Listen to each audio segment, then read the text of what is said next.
Olá, tudo bem? Estamos começando mais um Edrincast. E, sem dúvidas, hoje a gente traz um dos temas mais complexos do direito e das relações internacionais. A gente assumiu hoje o desafio de conversar sobre soft law com o professor Fernando Xavier, que, sem dúvida, é um dos profissionais mais gabaritados para discutir esse tema com a gente.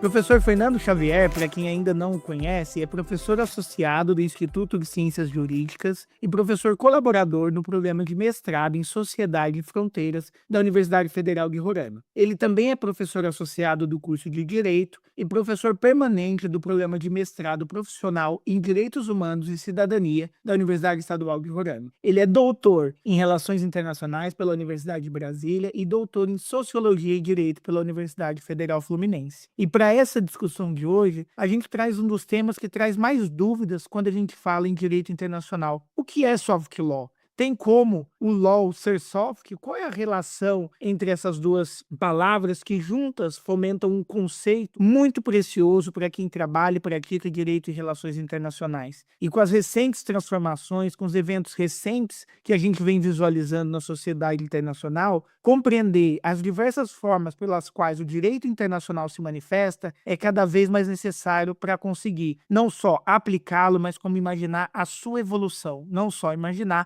mas também conferir forma. Quando a gente fala de soft law, a gente fala de uma aplicação de uma norma que está sujeita aos mesmos métodos daquilo que a gente entende como lei, como convenção. Qual é o papel? Soft law é fonte do direito ou é simplesmente um exercício político daquilo que deva ser considerado ou não como adequado? E para responder todas essas perguntas e também para fazer essas perguntas junto ao professor Fernando Xavier, eu estou aqui com a minha parceira de sempre, a professora Renata Alves Gaspar, que vai me ajudar na intermediação desse debate, que eu estou curiosíssimo, porque é um dos temas aí que particularmente mais me interessa. Olá, a nossas ouvintes e aos nossos ouvintes. Eu não podia estar mais feliz, não só pelo tema, mas por dialogar esse tema com o professor Xavier, que é nosso amigo já de longa data, com quem a gente participa em eventos de direito internacional. Então, essa proximidade vai fazer certamente com que a dureza desse tema seja posta de uma forma mais leve. E adoro essa provocação, se o law pode ser soft, né? Ou se apesar de soft, ele pode ser law, porque a gente aprendeu aquele direito à luz do positivismo normativo, que o direito ele tinha uma coerção em si e isso fazia dele uma norma jurídica. E a soft law vem e muda tudo, né? Ela convida a gente a repensar não só como o direito se revela, porque se a gente pensar o direito como fonte, na verdade a gente não pensa como ele é criado, e sim como ele é revelado, né? Porque o direito ele pode surgir não só de canetadas, digamos assim, como a gente imaginava, ou como alguns até imaginam, mas ele também pode ser reconhecido a partir desta convivência e, sobretudo, da pluralidade, né? Então, você pensar em pluralidade no direito internacional, não dá para você pensar só no hard law, você tem que pensar no soft law. E aí, Fernando, eu quero te agradecer imensamente a sua disponibilidade de abrir a sua agenda e vir tratar desse tema, que é um tema tão denso, num espaço desse da nossa Escola de Altos Estudos em Direito e Relações Internacionais.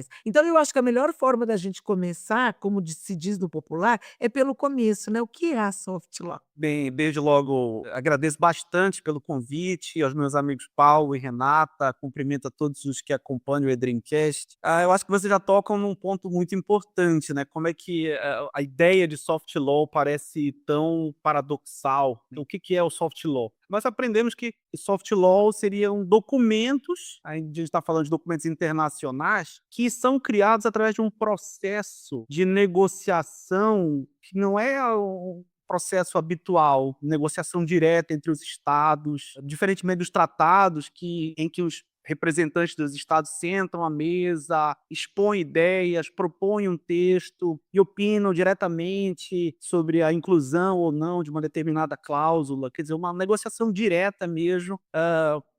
O soft law não, o soft law é uma ideia que começa a ser gestada em alguma reunião, conferência, e a partir da iniciativa de alguma entidade, é proposto um texto e depois esse texto é apresentado como uma declaração de princípios, como um código de boas condutas para os sujeitos internacionais. Até existe uma participação de representantes dos estados, às vezes, como, por exemplo, quando são resoluções da Assembleia Geral da ONU, os estados participam, mas é uma coisa mais indireta, não tem uma participação, tem menos de participação soberana do que no processo de criação de tratados. Então, falando de uma forma mais sintetizada, soft law seriam vários documentos internacionais que vêm sendo catalogados nas últimas décadas, que, como você bem coloca, dispõem sobre os mais variados temas que acabam não sendo cobertos materialmente pelos tratados que existem. São documentos internacionais que, por serem criados por um processo menos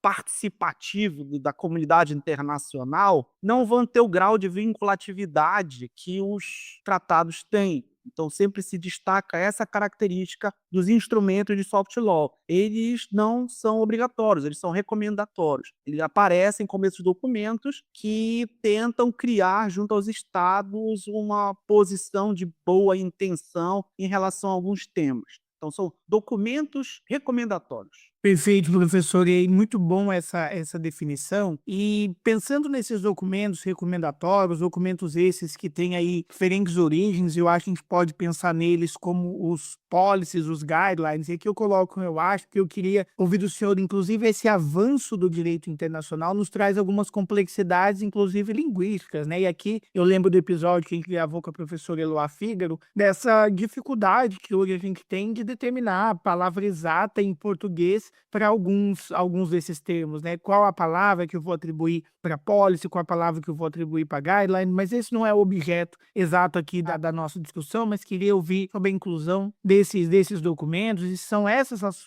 formas que a gente tem visto se manifestar essa percepção do soft law. E passando dessa definição também que o senhor trouxe, professor, eu queria compreender como que esses instrumentos de soft law, nas diversas formas que se manifestam, eles influenciam a interpretação e aplicação das normas de hard law no contexto desses mecanismos coercitivos, no contexto de uma exigibilidade do direito internacional. É possível falar em uma interação em soft law e hard law? Ou a gente está falando de dois sistemas completamente distintos? Olha, tem esse processo de influência, né, alguns temas, algumas abordagens temáticas que iniciam sob a forma de soft law e depois conseguem essa feição de hard law através de um processo de evolução, quando os estados já têm mais consenso em relação ao tratamento de alguma matéria. Então, existe esse processo de transformação de soft law para hard law. E aí acho que nesse processo, muito do que se pensa em termos de criação de direito internacional, tem que perceber essa influência do soft law para o hard law. Mas uma preocupação que eu tenho quando eu estudo soft law é pensar em instrumentos de soft law que convivem com instrumentos de hard law e como é que se faz uma metodologia interpretativa para esses dois instrumentos que convivem, dispondo sobre alguma matéria. Isso é algo cada vez mais importante, porque o papel que o soft law vem desempenhando nos últimos anos é muito crescente. Então, cada vez mais, uma pergunta que nós devemos fazer é: qual é o tipo de destinatário que os instrumentos de soft law têm hoje? E aí eu penso que não são apenas sujeitos de direito internacional. A gente vê, acho que talvez o grande exemplo hoje são os Objetivos do Desenvolvimento Sustentável. Eles são cruciais hoje em dia para a definição de políticas públicas em muitos países. Então, até mesmo, no caso do Brasil, até mesmo a administração da justiça, os tribunais superiores, têm tentado vincular certos objetivos do desenvolvimento sustentável à discussão de algumas questões na jurisprudência nacional. Então, os estados subnacionais do Brasil também tentam criar políticas públicas no âmbito estadual, no âmbito municipal, sempre fazendo vinculação a um determinado ODS, mas não apenas os ODS aqui, por exemplo. Aqui no caso em Roraima, a gente tem no debate público sobre questões migratórias de forma muito presente a citação, a Declaração de Cartagena, por exemplo, ou então a Declaração de Nova York sobre imigrantes e refugiados, que é mais recente. E como esses instrumentos de soft law, que convivem com os tratados que eventualmente regulam questões como direitos humanos, como migração, eles têm um grau de autonomia em termos de influência também, eles influenciam a despeito do hard law. Uma pergunta que me vem é, mas quais são os marcos interpretativos para esses instrumentos? É porque se nós, por exemplo, perguntarmos sobre a interpretação autêntica da Convenção Internacional sobre o Direito dos Trabalhadores Migrantes, membros de suas famílias, etc., tem o Comitê da ONU que analisa petições, casos referentes a essa convenção. E como ela é produto de essa convenção, ela é produto de uma negociação direta entre os estados, entende-se muito bem o contexto em que surgiu essa convenção, os trabalhos preparatórios estão devidamente arquivados e são possíveis de serem consultados, a interpretação autêntica é muito mais clara. Mas no caso dos instrumentos de soft law, como eles não têm uma interpretação autêntica muito clara e órgãos distintos em vários países acabam assumindo uma interpretação do tipo autoritativa, dizendo, não, aqui no Brasil o entendimento desse instrumento é esse aqui. A coisa fica muito solta. E eu cito, inclusive, o caso, por exemplo, dos ODS. A gente sabe que são uma importante resolução da Assembleia Geral da ONU, né, a Agenda 2030, e eu tenho visto, por exemplo, o Brasil criou o ODS 18, que não existe internacionalmente, mas nós criamos o ODS 18, que fala sobre igualdade étnico-racial, e o ODS 18 tem inspirado iniciativas de políticas públicas. E isso é mais curioso ainda porque outros países também criaram os seus ODS 18, que falam sobre outras questões. Então, isso acaba sendo possível, essa abordagem nacional de instrumentos que têm essa pretensão de serem internacionais, universais, porque os marcos interpretativos são muito mais difíceis de serem visualizados. Por exemplo, falei de trabalhos preparatórios. Vamos imaginar que, como eu falei, né, eu destaquei isso na definição do soft law. São documentos criados por um processo de negociação que não é a negociação convencional entre os estados de maneira direta. É uma negociação que envolve sujeitos, inclusive não estatais. Os princípios de Diogo de Jakarta, que são muito conhecidos, foram citados na opinião consultiva 24 da Corte Interamericana, já foram citados pelo Supremo Tribunal Federal. É um soft law de iniciativa da sociedade civil internacional. Peritos que se reuniram e criaram um documento que assumiu uma importância muito grande para o debate sobre direitos relacionados à orientação sexual, igualdade de gênero. Mas, quando se pensa em trabalhos preparatórios, a coisa é mais difusa, informal, e há essa necessidade. Algo que é tão importante como o marco normativo, soft normativo, mas é um marco referencial, sem dúvida nenhuma, ele precisa ter alguma linha para que se tenha uma abordagem minimamente coerente em relação ao significado, não apenas de alguns tópicos, alguns artigos específicos, alguns princípios, mas que se possa fazer uma interpretação mais sistemática daquele instrumento. É isso que você falou agora, vai ao encontro do que a gente tinha dito ao princípio, né? Que quando a gente fala contemporaneamente de fontes do direito, mais do que a criação, a gente fala do reconhecimento dessas fontes, né? A gente pode reconhecer como fontes do direito outros lugares e outras formas de criar regra de conduta de forma consensual que não sejam as formas clássicas. E no âmbito do direito internacional privado, de uma matéria que eu trabalho muito também, não só na pesquisa, mas na advocacia, a gente tem uma soft law muito importante que são os guias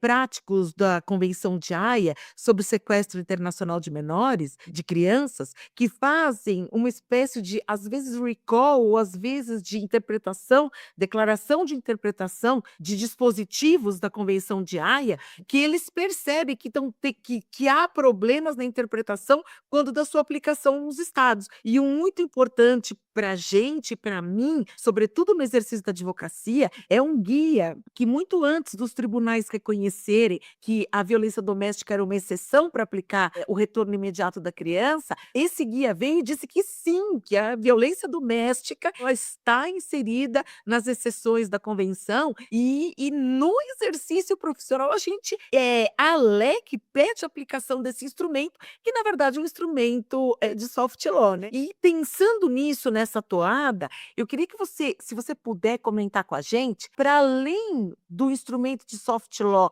ter a sua própria aplicação, se ele também pode ser utilizado como vetor hermenêutico de tratados internacionais, né? Sem dúvida nenhuma, existem vários instrumentos de soft law que têm, inclusive, essa proposta de serem complementos para melhor interpretação de um determinado tratado. Só que muitas vezes isso esbarra justamente na natureza do soft law, por ele ser considerado apenas recomendatório, se cria essa situação muito estranha em que se reconhece que um tratado é obrigatório e precisa ser aplicado, só que como o guia interpretativo, o complemento não é obrigatório, muitas vezes alguns órgãos, inclusive órgãos judiciários, se sentem livres para interpretarem o instrumento de hard law à sua maneira. E eu penso imediatamente no caso que ocorreu no Brasil, que foi assim, uma coisa muito estranha, que foi a discussão sobre o crime de desacato no Brasil. Se discutia lá se o controle de convencionalidade, se o desacato ainda era crime ou não, por conta de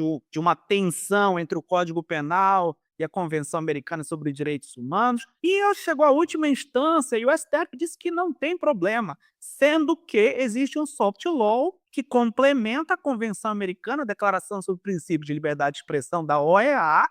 Então, a interpretação autêntica da Organização dos Estados Americanos, mas ele chegou até a ser citado, acho que no voto do ministro Fachin, que foi contrário, que foi a favor da tese de que a desacato seria inconvencional. Ele cita, mas enfim, o Supremo Tribunal Federal fez de conta que essa declaração não teria valor nenhum. O que, de um ponto de vista mais estrito e reducionista, é verdade, né? Ele é soft law, ele é recomendatório. Só que tem, inclusive, essa situação difícil ali, né? Esse dilema. É meramente recomendatório, mas quando ele se dispõe a ser um guia interpretativo para o hard law, ele continua sendo apenas recomendatório, a gente sabe que tem outro exemplo em que se entendeu de forma contrária. Flávia Piovesan sempre destaca que a Declaração Universal dos Direitos Humanos é indiretamente obrigatória, porque tudo bem, é soft law, é resolução da Assembleia Geral da ONU, mas é um documento que complementa a Carta da ONU, na parte em que fala sobre direitos humanos. Como a Carta da ONU é obrigatória, como a declaração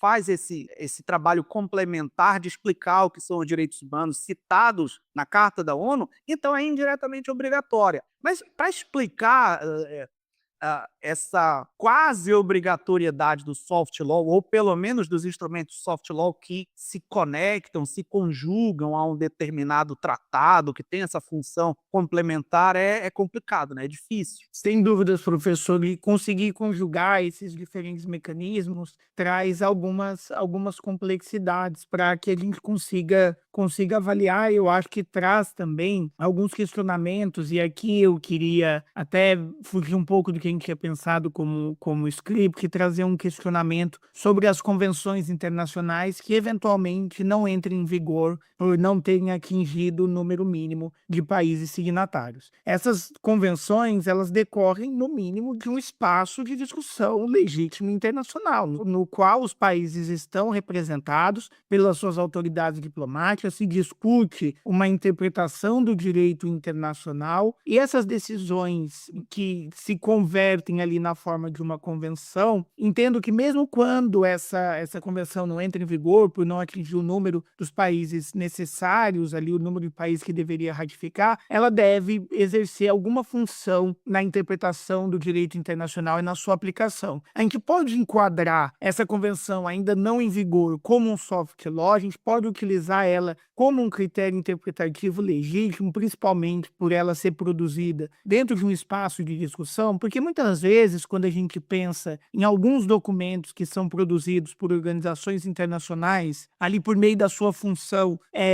administrativa, talvez, porque não decorrem de um espaço normativo, onde os países membros discutem, mas a própria organização estabelece. Essa é uma opinião da organização internacional, embora eu particularmente entenda que não é suficiente para afastar que se os países chancelam a existência daquela organização internacional, também devem chancelar suas opiniões. Mas nesse caso, onde a discussão se deu no espaço legítimo, com participação de diversos países representando diversas regiões geográficas, o que essa convenção significa? E se eventualmente ela não entrar em vigor, ela não significa nada, ela deve ser esquecida pelo direito internacional? É interessante. Acho que em termos conceituais não seria, né? Em termos conceituais, não, mas em termos finalísticos, certamente tem uma analogia muito direta entre o soft law e esses instrumentos que não chegaram a entrar em vigor na ordem interna, não chegaram a ser devidamente ratificados, vão exercer influência e em muitas situações conseguem moldar o comportamento dos atores, dos sujeitos, então acabam sendo como se fossem soft law, embora, como eu disse, pelo conceito não são efetivamente soft law, mas desempenham um papel semelhante. E não apenas esses tratados quase aprovados ou quase ratificados, até mesmo jurisprudência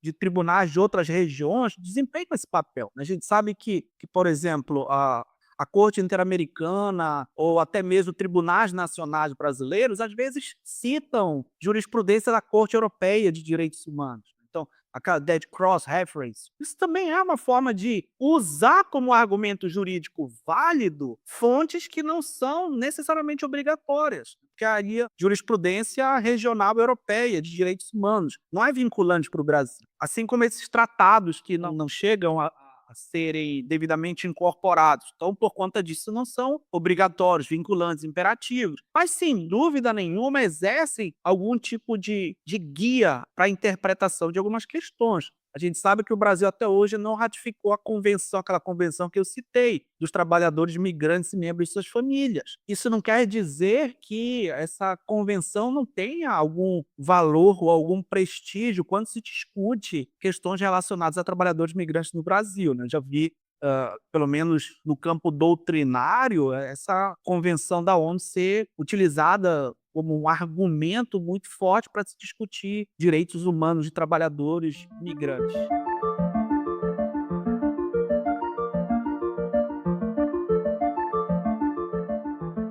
A soft law ou o soft law é um tema tão interessante, tão candente, digamos assim, né, pegando fogo, porque a gente sabe que a partir do momento que aquela antiga sociedade de Estado se transformou numa comunidade de atores e que instalou o pluralismo, desde diversas dimensões, como a nota sonante nas relações internacionais, a gente sabe que a produção normativa, para além do instrumento clássico, ela passou a ser rotina, né? Então, se você tem uma comunidade de atores, se você respeita o pluralismo metodológico, normativo, de convivência, você precisa respeitar o pluralismo normativo. E se você tem diversos atores que não têm ou não são considerados como personalidade jurídica do direito internacional, o que eles fazem? O que eles fazem não importa? Ou, quando o Estado participa de algo, de alguma deliberação, e que dali surge alguma diretriz, não obstante o nome que se dê essa diretriz, e ele apoia essa diretriz,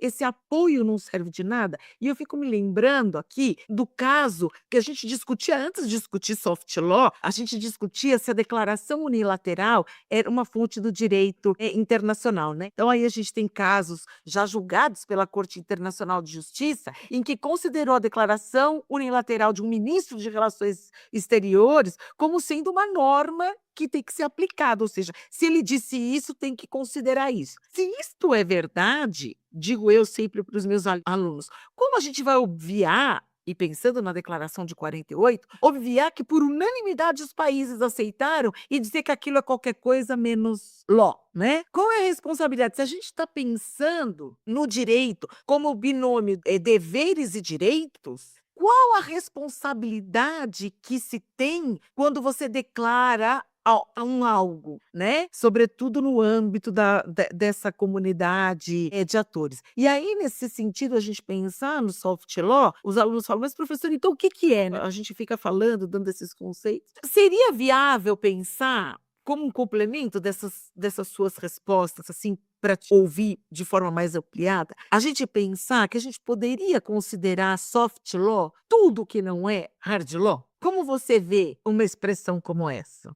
Aí você me pergunta, incluindo atos unilaterais dos estados. Sim, porque se a gente não tem, se a gente foi acostumado, se a gente foi educado a pensar direito só no formato do hard law, você citou jurisprudência, né? O que que a gente pode considerar se a gente tiver que fazer uma manchete, por exemplo, do que seria soft law? Seria adequado a gente falar tudo que não é hard law pode se enquadrar como soft law? Acho que em certo sentido sim, eu fico imaginando aqui, enquanto você falava, dos redatores do Estatuto da Corte Internacional de Justiça fazendo o artigo 38 hoje, né? Então uma lista contemporânea do artigo 38. Eu acho que eles iam perceber que tem alguma coisa que tem uma influência muito grande no direito internacional, que não se encaixa nas fontes tradicionais, e ia ter que chamar isso de soft law. E isso realmente ia incluir muita coisa. Então, porque assim, eu acho que cada vez mais a gente percebe pela natureza do direito internacional que, no plano internacional, o elemento coercitivo, sancionatório, talvez seja menos importante do que a capacidade regulatória. Que aí, nesse sentido, o soft law é law, sem dúvida nenhuma. Porque ele consegue, em algumas áreas, de forma muito efetiva, regular o comportamento dos sujeitos. Basta ver os ODS agora, sem dúvida, mas os ODM, a Declaração do Milênio, o quanto ela conseguiu mobilizar o comportamento dos estados para que em 2015 todos, olha, eu fiz, era só recomendatório, mas eu cumpri. Então, assim, e aí a gente pensa num conjunto amplo realmente enunciados que às vezes estão de forma escrita ali como princípios, regras, declaração, não sei o quê, e de fato eu acho que a ideia de soft law cobre muitos fenômenos, principalmente essas manifestações textuais de diversos sujeitos, organizações internacionais, sociedade civil, entidades intergovernamentais mais informais, que não podem se encaixar na ideia de convenção internacional, de tratado. Então, eu acho que sim. Mas acho que é um conceito ainda em construção, né? A gente teria que. Porque é tanta coisa que não é coberta por hard law que a gente teria que analisar mais ou menos a amplitude. E no caso do soft law, a gente está falando das novas fontes, no soft law não tem uma coisa tão desenvolvida como tem nos atos unilaterais dos estados, que eles são estudados pela Comissão de Direito Internacional da ONU. Não é uma coisa mais ali de as hipóteses, o que que é. Soft law é uma coisa tão que a gente percebe que é importante, mas está tão aberta assim, né? Dependendo só de abordagem doutrinária, e a gente vê que existem uma gama de definições para soft law, né? O ius cogens, que é também outra coisa difícil ali, mas o ius cogens tem aquela definição da Convenção de Viena ali, mais ou menos. Soft law não, ali é uma coisa muito solta, né? Professor, e dentro dessa complexidade, eu quero trazer mais um elemento. Recentemente eu tive a oportunidade de apresentar um trabalho no encontro Luso-Espanhol de professores de Direito Internacional e Relações Internacionais, e naquela ocasião eu discutia a opinião consultiva do Tribunal Internacional sobre o direito do mar. E a gente vê, e aí essa onda de litigância climática, a busca por opiniões consultivas, né? Uma coalizão para alterar esse regime que a gente tem, esse esses países em desenvolvimento, países insulares, que não conseguem, dentro de um espaço diplomático, atingir os seus objetivos na mudança de uma interpretação do direito internacional, passam a adotar outros caminhos estratégicos, constituindo, inclusive, organizações regionais, cujo objetivo é acionar tribunais internacionais. Eles têm agora uma organização que é esse o objetivo. E eles objetivam aí que os tribunais internacionais, a gente já teve a manifestação do ITUS, aguardamos ansiosamente pela manifestação da Corte Internacional de Justiça, pela Corte Interamericana, eles buscam que esses tribunais, por meio de suas opiniões consultivas, tragam uma interpretação do direito internacional. Só que diferente de um caso no qual a gente tem partes definidas, essa decisão não vai gerar os efeitos da mesma forma. E aqui eu trago uma pergunta: de que forma essas decisões das opiniões consultivas geram efeitos, e se eu posso dizer que o efeito dessas decisões é um exato exemplo aí do que seria um soft law. Outra questão bem interessante. Eu já escrevi alguma coisa sobre isso a partir de um texto que eu li da Nádia de Araújo, né? Ela é uma das pessoas que acho que diz que existe algum grau de vinculatividade das opiniões consultivas. Aqui em Roraima teve uma situação em que, antes de entrar em vigor a lei de imigração, tinham situações que diziam respeito a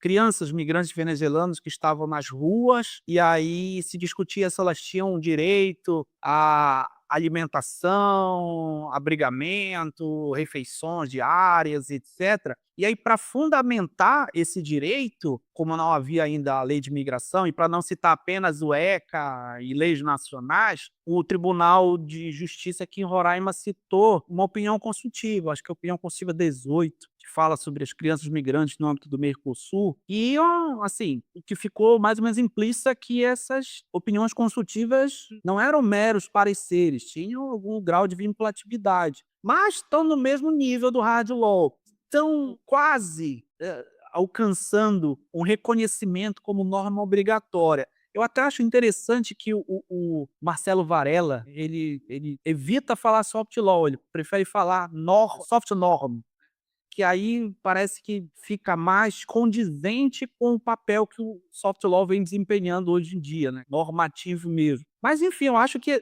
pronto, você traz um outro exemplo de uma coisa que está num limbo.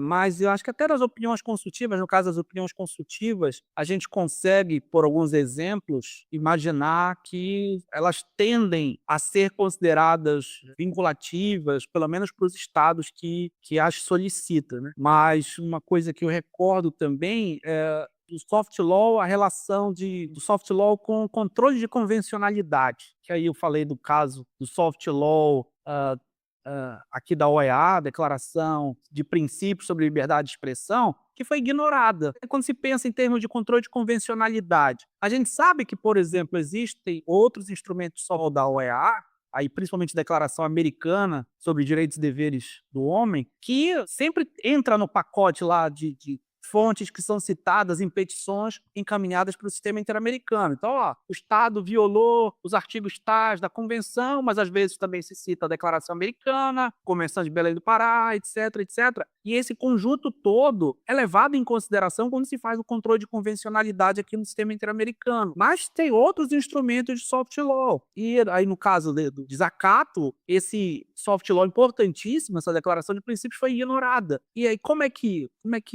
se pensa essa estrutura de referentes normativos de um sistema regional de direitos humanos em que parece que existe até hierarquia entre soft law, coisa que a gente não vai enxergar em relação a tratados. Os tratados do sistema interamericano que tenham sido incorporados pelo Estado vão ser igualmente obrigatórios. Mas como o soft law tem essa falta de regulação, parece que alguns são importantes, outros menos. Então, é até difícil pensar numa suposta hierarquização de soft law. Aí, não, depende do valor político que se dá a um instrumento. Então, as regras de Mandela são muito citadas, então elas são importantes. A declaração por exemplo, declaração de Salamanca, que fala sobre educação inclusiva, ela já não é tão importante, porque ela não é tão conhecida. E complicados. Então, acho que tem que ter algum marco para se interpretar adequadamente. Olha, isso aqui é soft law, sem dúvida nenhuma, e como tal, pelo menos porque a gente sabe que os soft laws são assinados, pelo menos o ato de assinatura tem que representar o valor. No caso dos tratados, a assinatura a gente sabe, assinou, não pode frustrar o objeto e a finalidade.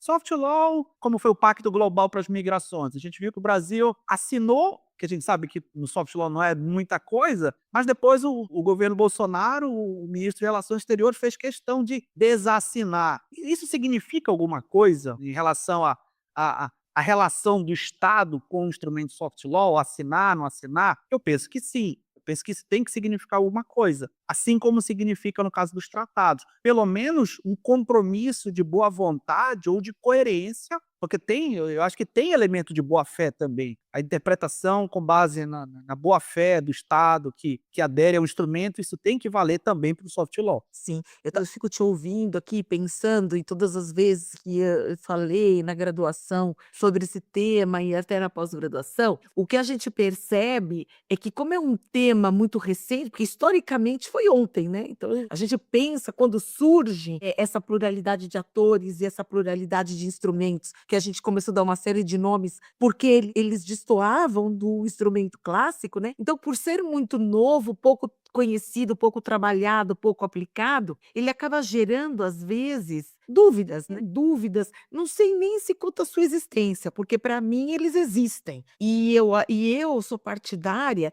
de que as relações, sejam elas pessoais, de estados, de órgãos, seja do que for, elas geram uma responsabilidade, né? Porque senão seria a gente viver num mundo de eterna adolescência, né? Que você pode fazer o que quiser, que o responsável sempre vai ser outro, nunca vai ser você. Então, dentro de um sistema de responsabilidade, eu penso que ele existe, eu penso que o problema se dá em como pensar coercitivamente esses instrumentos, se a gente aprendeu historicamente que direito tinha a ver com coerção direta. E aí, lendo alguns colegas e escutando alguns colegas, eu acho que muito disso está centrado no medo de alguns de que a soft law possa gerar insegurança jurídica. Porque se a gente tem um sistema certo de que aquele direito imperativo autorizante tem que ser aplicado, porque nem sempre ele é, né? Às vezes se frustra muito a aplicação de um direito do hard law usando outras metodologias que às vezes até superam a nossa consciência. Mas pensando que isso é uma verdade, que o direito do hard law é assim, será que muito desse medo que faz com que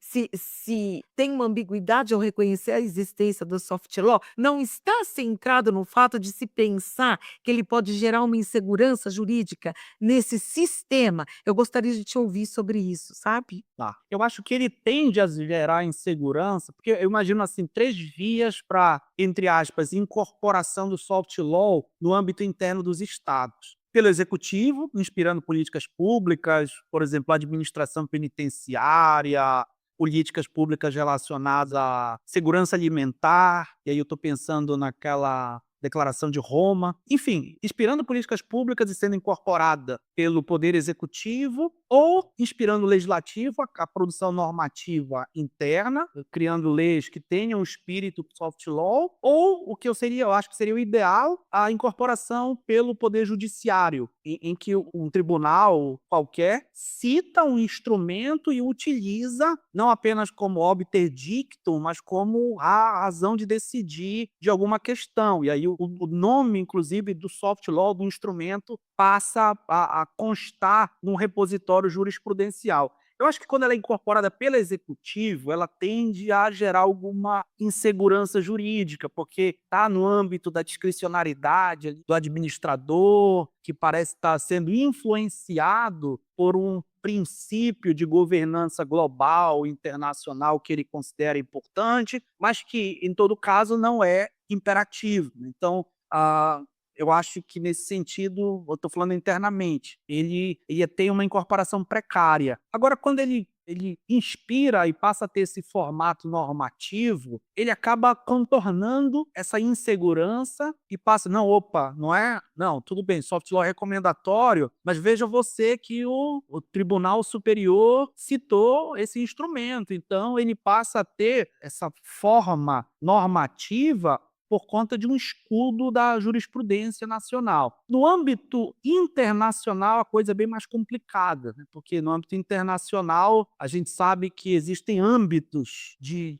abrangência ou de alcance dos soft laws. Alguns têm esses que são produtos lá da Assembleia Geral, vão ter essa abrangência, pelo menos pretensamente, essa abrangência global, universal. Mas outros acabam tendo a Declaração de Cartagena aqui na América Latina, nas Américas, é uma coisa mais restrita. E por conta disso, de serem... Isso é o problema das outras fontes também, que a gente sabe que o costume, alguns são mais gerais, outros mais locais. Os tratados também, alguns são muito bilaterais ali. E acaba essa coisa da aceitação, alguns estados, alguns sujeitos internacionais se comportam de acordo com o soft law, dando a entender que consideram um guia de orientação, um guia de comportamento, e aí outros não, e aí isso gera insegurança. No sentido de que, poxa, você tem um padrão de conduta, mas esse padrão de conduta não está fundado em alguma coisa efetivamente normativa. Então, acho que no plano nacional, o soft law tem um papel a cumprir e ele pode não gerar insegurança, mas no plano das relações internacionais ele ainda não conseguiu superar isso, mas isso não é tanto um problema do soft law, isso é um problema do direito internacional de forma geral. As outras fontes também vão padecer disso. Eu acho que hoje em dia, o Rafael Carlos de Vasconcelos, nosso amigo querido, sempre destaca isso. Eu acho que o direito internacional ainda está confrontando a política internacional, então ele tem uma dificuldade de se fazer respeitar de uma maneira erga omnes que vai se refletir também no soft law. O direito internacional não consegue assegurar segurança jurídica nas relações internacionais e certamente o soft law, de uma maneira reflexa e em muitos casos de uma maneira mais intensa, também não consegue. Professor Bárbaro, eu acho que a gente teve aqui uma oportunidade muito rica de aprendizado e gostei muito desse encerramento, no qual o senhor trata dessa relação do direito internacional com a política, do direito internacional com o poder, e a gente sempre pergunta para os nossos convidados, para as nossas convidadas, e é uma pergunta bem pessoal, a gente não espera uma resposta de um ponto de vista acadêmico. O professor Fernando Xavier, qual é o propósito do direito internacional e das relações internacionais?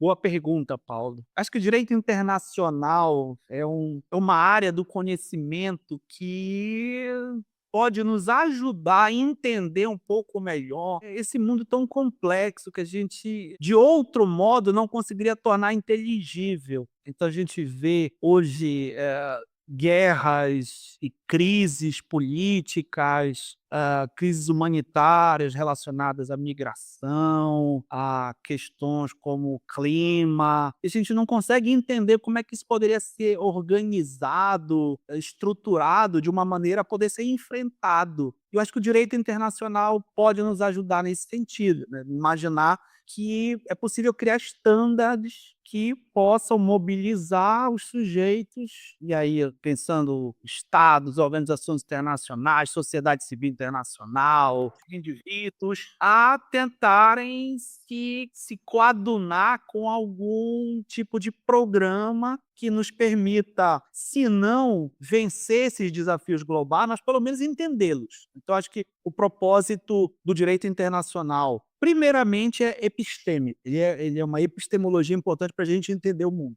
Maravilha, professor. Foi bárbaro. Eu acho que a gente sai daqui cada vez mais inspirado. Fico feliz de ter disponibilizado esse tempo para compartilhar esse propósito com a gente, que eu acho que é bastante do propósito que a gente acredita aqui no Edrincast. Que agradeço muito por estar aqui com a gente. É sempre uma inspiração ouvi-lo, uma inspiração lê-lo. Para quem ainda não acompanha, não deixe de acompanhar o professor Fernando Xavier. Sempre trata aí com bastante fundamento de temas bem sensíveis ao direito internacional e que demonstra aí uma carreira de propósito. Professor, nosso muito obrigado. E para aquele que nos ouve, para aquela que nos ouve, deixe o convite para nos seguir aqui, seja pela plataforma Spotify ou pelo YouTube, por onde nos escute, para acompanhar o Edrincast. Sempre a gente tem um grande professor, uma grande professora, um grande convidado, uma grande convidada discutindo direito e relações internacionais com propósito. Muito obrigada, Fernando. Foi assim uma honra ter você aqui e eu tenho certeza certeza que você vai voltar sobre esse mesmo tema, porque eu sei que isso é um objeto, esse tema é objeto das suas pesquisas, né? Tá te mobilizando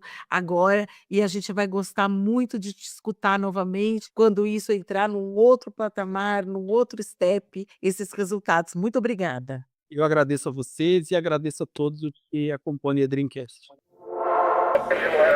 Tchau, tchau.